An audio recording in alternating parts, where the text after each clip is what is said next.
Welcome back to our YouTube channel WebToTech. Today in this video, I will be showing you how to unblock someone on Litmatch.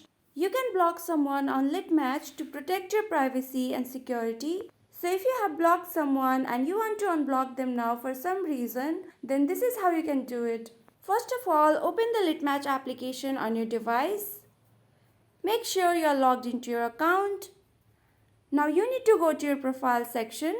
So tap on the profile icon at the bottom right corner. Once you are on your profile, tap on the settings icon at the top right corner.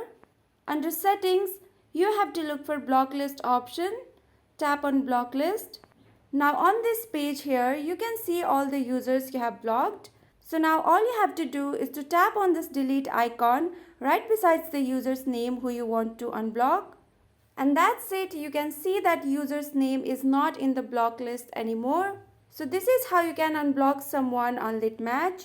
I hope you found this video helpful. For more such videos, make sure to like, share and subscribe to our channel, and thank you for watching.